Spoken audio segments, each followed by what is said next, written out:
నమస్తే, నేను సిఎస్ రావు. ఆంధ్రప్రదేశ్లో కానీ తెలంగాణలో కానీ జనసేన బీజేపీ పొత్తు అనేది వివాదాస్పదంగా మారుతుంది ఎప్పుడు కూడా.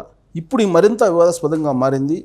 జనసేన బీజేపీ అసెంబ్లీ ఎన్నికల్లో దారుణంగా ఓడిపోయిన తర్వాత వస్తున్నటువంటి విషయం ఏంటంటే కిషన్ రెడ్డి ఇక పొత్తు ఉండదు జనసేనతోటి అని ప్రకటించారు. సో దీని ఎఫెక్ట్ ఆంధ్రప్రదేశ్లో ఏ విధంగా పడబోతుంది అనే దాని మీద విశ్లేషణ తీసుకునే ప్రయత్నం చేద్దాం. ప్రస్తుతం మన దగ్గర రాజకీయ విశ్లేషకులు అలాగే సీనియర్ జర్నలిస్ట్ దుర్గా కుమార్ గారు ఉన్నారు. సార్ నమస్తే. నమస్తే రావు గారు, మన వీక్షకులు కూడా నా నమస్కారం. సార్, బీజేపీ రోల్ దాన్ని బట్టి అటు ఆంధ్రప్రదేశ్లో కానీ ఇటు తెలంగాణ కానీ రాజకీయాలు మారిపోతాయి రాబోయే రోజుల్లో అని అంటుంటారు. నిజంగా అంత ఉందా బీజేపీకి?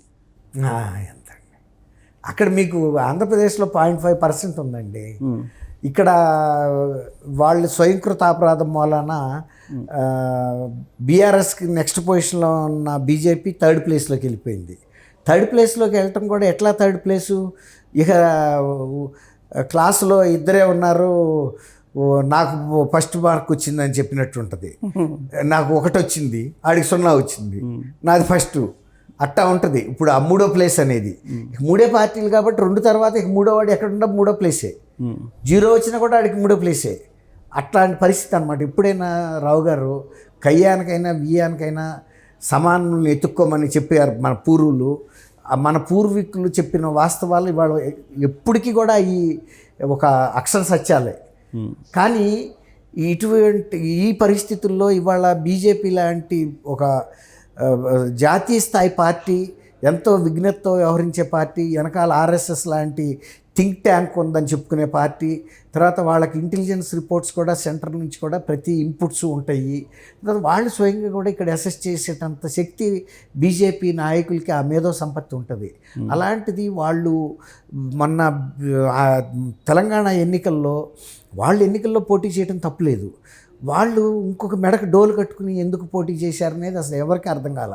తెలంగాణ ప్రజలకు కూడా అర్థం కాలేదు, ఆంధ్రప్రదేశ్ ప్రజలకు కూడా అర్థం కాల. సార్, పవన్ కళ్యాణ్ విషయంలో బండి సంజయ్, అప్పట్లో అధ్యక్షుడిగా ఉన్నాడు బండి సంజయ్, కిషన్ కుమార్ రెడ్డి మధ్య గ్రేటర్ హైదరాబాద్ ఎన్నికల సందర్భంగా భిన్నాభిప్రాయాలు వచ్చినాయి. అందుకే పవన్ కళ్యాణ్ దూరంగా పెట్టారు, జనసేన దూరంగా పెట్టారు. సీన్ కట్ చేస్తే కిషన్ రెడ్డి సీఎం అయిన తర్వాత పొత్తు పెట్టుకున్నారు తెలంగాణలో.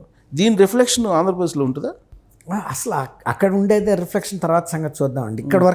ఇక్కడ అనాలిసిస్ చేయాల్సిన కొన్ని విషయాలు ఉన్నాయి. ముందు అసలు ఇది ఆలోచించాలి. తెలంగాణలో బీజేపీ అనేది ఇప్పుడు కాదండి, ఒక 4-5 దశాబ్దాల క్రితం నుంచి కూడా బీజేపీకి అంటూ ఒక ఐడెంటిటీ ఉందండి. 1-2 ఎంపీలు ఉంటాయి. 82లో దాదాపుగా అసలు కాంగ్రెస్కి పోటీగా బీజేపీ పవర్లో కూడా వస్తున్నంత సమైక్య ఆంధ్రప్రదేశ్లో కూడా ఒక స్థితికి చేరింది. ఆ టైంలో అనుకోకుండా రామారావు గారు రావడంతో ఆ వ్యాక్యూమ్ మొత్తం రామారావు గారు తీసేసుకున్నాడు. అంటే అంత సన్నద్ధమైందా, అంత పార్టీలో ఊపు వచ్చింది. అటువంటి పార్టీ తర్వాత రామారావు గారు వచ్చిన తర్వాత ఇంకొక పార్టీకి బలం చిక్కలేదు. ఆ క్రమేపీ బలహీన పడతాయి. అంటే 82లోనే బీజేపీ పవర్లో రావాల్సింది ఇక్కడ దాదాపుగా అండి. అంటే ఫోకస్ వచ్చింది బీజేపీకి 82లో. బికాస్ ఆఫ్ ఎన్టీఆర్ బీజేపీ ఈయన వచ్చేటప్పటికి ఆ వ్యాక్యూమ్ మొత్తం ఆక్రమించేశాడు. అసలు బీజేపీకి ఎక్కడా లేకుండా పోయింది. ఆ వ్యాక్యూమ్తో బయటకు వెళ్ళిపోయింది ప్రెషర్ అంతా. ఆ తర్వాత మళ్ళీ లోనకు రావడానికి వాళ్ళకి అసలు చాలా టైం పట్టింది. మళ్ళీ ఏదో ఒక ఇట్లాంటి ఆటంకాలతోనే పోయింది. మొన్న చూడరాదండి, మొన్న ఈ తెలంగాణ ఎన్నికల ముందు బండి సంజయ్ గారు బీజేపీ అధ్యక్షుడు అయిన తర్వాత బీజేపీ పార్టీకి ఏముండేనండి తెలంగాణలో? ఏం లేదు. వ్యక్తిగతంగా ఆయన వీళ్ళ అవినీతి మీద, ప్రభుత్వ ప్రజల ఇష్యూస్ మీద పోరాటం చేసి ఆయన ఫోర్ ఫ్రంట్లో ముందుండి లాఠీ దెబ్బలు తిని అరెస్టులు అయ్యి నైతికంగా ఈ కార్యకర్తలకు బలం ఇచ్చి మద్దతు ఇచ్చి పార్టీని ఒక రూపుకు తీసుకొచ్చిన టైంలో సడన్గా వాళ్ళు తీసుకున్న ఆత్మహత్య సదృశ్యమైన నిర్ణయం ఏంటంటే ఆయన్ని ఇక్కడి నుంచి తీశారు. తీసిపోని ఏమన్నా బీజేపీ అక్కడేమన్నా అధిష్టానంలో పెడితే ఆయనకి విలువ ఉండేది, పార్టీకి విలువ ఉండేది. ఆయన్ని వాళ్ళ ఆ రోజు ఎంపీగా ఉన్న వ్యక్తి వాళ్ళు ఏమీ లేని వ్యక్తి అయ్యాడు. వాళ్ళు తీసుకున్న నిర్ణయాలు. జాతీయ ప్రధాన కార్యదర్శి ఇప్పుడు కిషన్ రెడ్డి గారు అంతకుముందు బీజేపీ ప్రెసిడెంట్గా చేశారు. అసలు ఏ ఉద్దేశంతో జనసేన పవన్ కళ్యాణ్ ఇక్కడ కలుపుకున్నట్టు? నేను అక్కడికే రాబోతున్నా అండి. ఇప్పుడు వీళ్ళు పోటీ చేస్తేనే అంత మాత్రమే పరిస్థితిలో ఉన్నారు. బీజేపీ అంత పెద్ద పార్టీ జనసేన కాదు. జనసేనకి ఏదైనా బలం ఉంటే అది కోస్తా ఆంధ్రాలో ఉంటుంది, కానీ తెలంగాణలో ఉండదు. లేదు, అసలు ఈయన కూడా ఇప్పుడు అంత పెద్దాళ్ళతో ఇప్పుడు మీరు బాగా ఎత్తుగా ఉన్న మనిషి ఒక మరగుజ్జు మనిషి సావాసం చేస్తే ఎట్లా ఉంటుందండి? ఇవి మన పిల్లగాడు పై ఆయన మీద చెయ్యగలడా? పై ఆయన చెయ్యితే కింద అంతాడా? అసలు ఇక్కడే కాదు సార్, ఇప్పుడు ఆ మధ్య నరేంద్ర మోడీ ఎన్డీఏ కూటమి పక్షాలతోటి సమావేశం పెట్టారు, దానికి పవన్ కళ్యాణ్ కూడా పిలిచారు. అదే అన్న, ఇప్పుడు ఆయన ఎప్పుడు ఒక ఎన్నికల్లో పోటీ చేసి ఏదైనా గెలిచిన పరిస్థితి కాదు, జాతీయ స్థాయిలో ఉప ప్రాంతీయ పార్టీ, అసలు అది కూడా గుర్తింపు లేదు. అదే అన్న, ఉన్న గ్లాస్ గుర్తు కూడా పోయింది ఎన్నికల సంఘం దగ్గర. అదే అన్న, ఇప్పుడు నేను చెప్పేది బాగా టాలెస్ట్ పర్సన్, బాగా షార్టెస్ట్ పర్సన్ సావాసం చేస్తే ఈ వీడి చెయ్యి ఆడి మీద పడదు, ఆ చెయ్యి ఈ భుజం మీద పడదు. అది ఎట్ట కుదురుతుంది ఈ సావాసం అనేది? అది వాళ్ళు ఎందుకు ఆలోచించలేదు? తెలంగాణ ప్రజలు కూడా విసిపోయారు. బీజేపీ ఒంటరిగా పోరు చేస్తే అదొక రకం. పాపం పవన్ కళ్యాణ్ గారిని ఎందుకు ఇబ్బంది పెడుతున్నారు ఇక్కడ? ఆయన రేపేమో అక్కడే ఎన్నికలకు వెళ్ళాలి. కోడిపుంజును ఒక పందెం, మేజర్ పంద్యానికి తయారు చేసామండి. ఆ పందెంలో వేస్తే ఓడినా గెలిచినా పర్లేదు, ఒక చిల్లర కోడి మీదకి దీన్ని వదిలేసాము, ఇప్పుడు ఫెయిల్ అయిపోయింది. ఇక్కడ ఇక పెద్ద పందెంలోకి ఏం వెళ్తుంది? ఇప్పటికే దెబ్బలు తగిలింది. అట్లా ఆ మానసికంగా వాళ్ళ ధైర్యాన్ని దెబ్బతీలా. చేసిన తప్పుని సరిపుచ్చుకునే దానికి ఇప్పుడు కిషన్ రెడ్డి మేము లోక్సభ ఎన్నికల్లో మేము ఒంటరిగా వెళ్తాం అంటే వదిలించుకున్నాం అంతే. ఇప్పుడు ఇక్కడ ప్రజలు కూడా హర్షించలా ఆ సావాసాన్ని, ఆ పొత్తుని. ఎట్లా అంటే కుదరని పొత్తు ఇది. మీరు బీజేపీకి ఏదో మీకు స్వతహాగా వ్యతిరేకత ఏమన్నా బలం ఏమన్నా ఒకటి ఉంది, ఆయన జనసేనకి ఏమీ లేదు ఇక్కడ. అసలు మంచి లేదు, చెడు కూడా లేదు.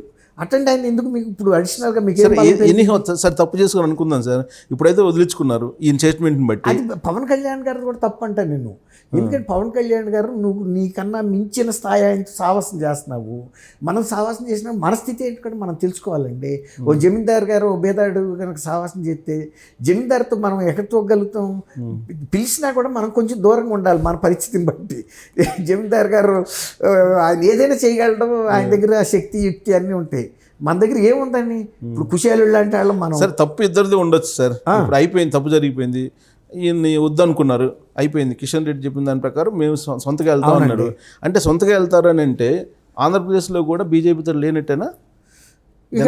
అది మనం అట్లా అనుకోవడానికి లేదండి. అది ఇది ఇక్కడ కిషన్ రెడ్డి గారి పరివ్యూలో మాత్రమే ఇది పరిచేస్తుంది. అందుకని ఈయన ఇతర రాష్ట్రాలకు సంబంధించి చెప్పే పరిస్థితి ఈయనకు ఉండదు. అది పై వాళ్ళు చెబుతారు. అంటే ఇప్పుడు ఆల్రెడీ తెలుగుదేశం జనసేన పొత్తు ఉంది అక్కడ. అవును, అది ఉంటుంది. పొత్తు అనౌన్స్ చేసిన రోజు ఏమన్నాడు పవన్ కళ్యాణ్?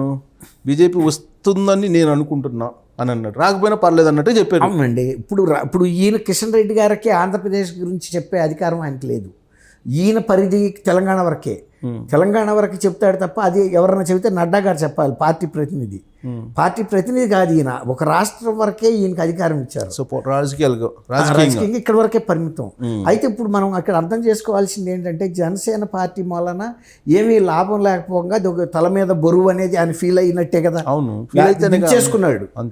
మేము తల మీద బరువు పెట్టుకుని యుద్ధం చేసాము, ఇంకా సరైన స్థాయిలో మేము అనుకున్న స్థాయిలో యుద్ధం చేయలేకపోయాము. ఈసారి తల మీద బరువు తీసేసాం కాబట్టి ఇంకా కొద్దిగా కత్తి తిప్పగలం అనేది ఆయనకు ఒక నమ్మకం అయితే ఏర్పడింది.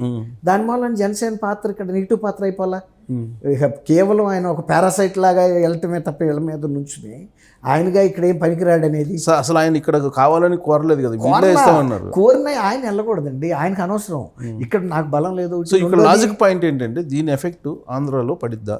జనసేన ఓటర్ల మీద పడుతుంది, జనసేన పడుతుంది. ఎలా ఏ యాంగిల్లో పడుతుంది అంటే అక్కడికి వెళ్ళి ఒకసారి దెబ్బతిని వచ్చారనేది ఒక మాట అయితే వస్తుంది కదండి. ఇప్పుడు రెండు రాష్ట్రాలు ఒకప్పుడు ఒకటే, తర్వాత ఇక్కడ ఎన్నికల ఫలితాలు వీళ్ళకన్నా కూడా ఆంధ్రప్రదేశ్ ప్రజలు ఎక్కువ శ్రద్ధగా గమనిస్తున్నారు. ఎందుకంటే ఇక్కడ టీఆర్ఎస్ ఓడిపోతే బీఆర్ఎస్, ఆంధ్రప్రదేశ్ ప్రజలు ఫ్రీగా గాలి పీల్చుకోవటం ఏంటండి? అసలు అదే వైసీపీ కూడా ఓడిపోయింది అనే ఫీలింగ్లో ఉన్నారు వాళ్ళు.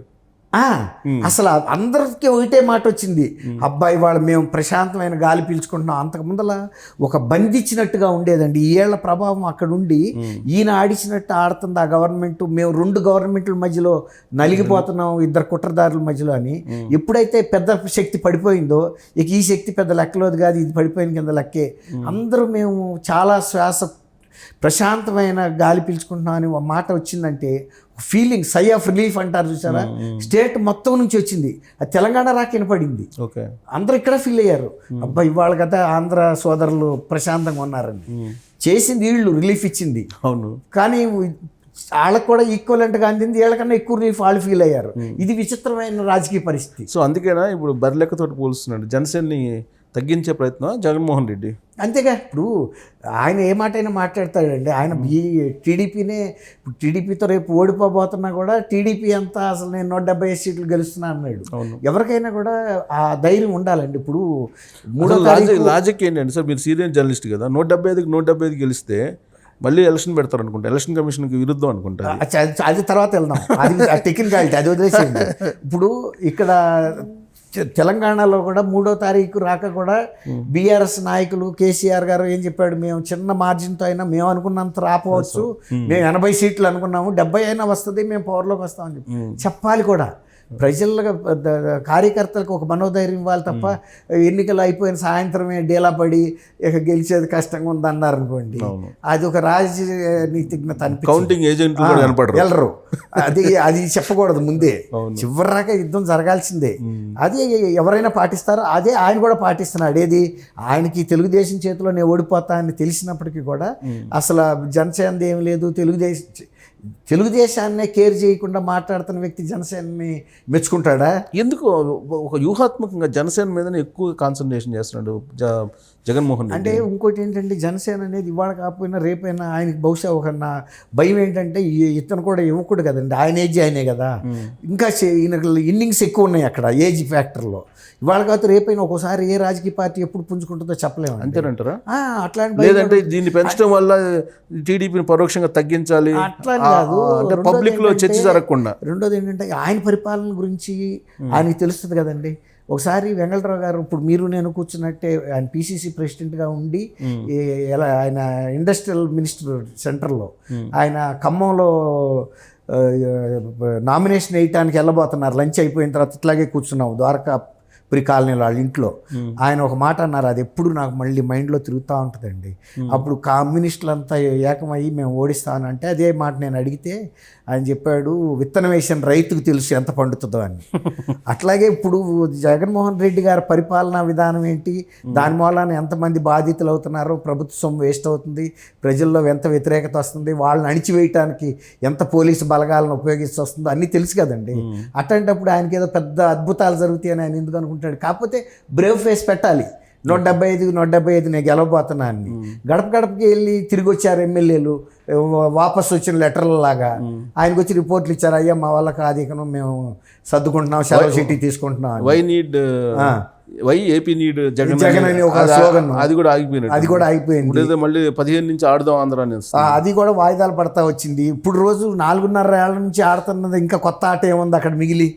పూర్తిగా మొత్తం మీద ఇక్కడ జనసేన రోల్ ను చూపించి అక్కడ ఏదో డ్యామేజ్ చేయాలని ప్రయత్నం జగన్మోహన్ రెడ్డి చేస్తాడు. కొంతవరకు ప్రజలు కూడా ఆలోచిస్తారు, ఈయన వెళ్ళి అక్కడ దెబ్బతింటారు. ఒక క్రీడాకారుడు, క్రికెటరు రేపు పెద్ద మ్యాచ్ ఆడతా, ఇంటర్నేషనల్ మ్యాచ్, స్ట్రీట్ మ్యాచ్లో వెళ్ళి మడమ మీద దెబ్బ కొట్టుకున్నాడు అనుకోండి, ఆ ఎఫెక్ట్ పరిగెత్తలేడుగా.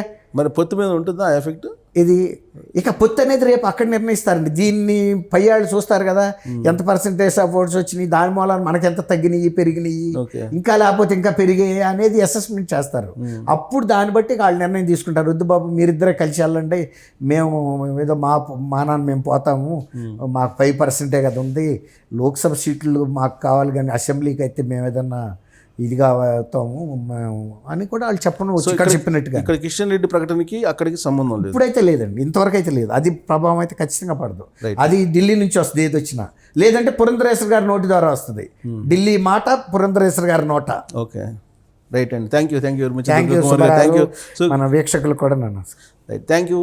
సో కిషన్ రెడ్డి బీజేపీతో పొత్తు లేదు జనసేనకి అనేది క్లియర్ చేసేసారు. సో కానీ ఆంధ్రప్రదేశ్లో ఏం జరుగుతుంది అనేది మాత్రం సమీప భవిష్యత్తులోనే తేలబోతుంది. అది ఎలా ఉంటుంది, తెలంగాణ ప్రభు ఆంధ్రప్రదేశ్ మాత్రం ఉండదు అనేది ఒక క్లారిటీ వస్తుంది. సో అక్కడ ఎలాంటి రోలు బీజేపీ పోషించబోతుంది అనేది చూద్దాం. Thank you very much.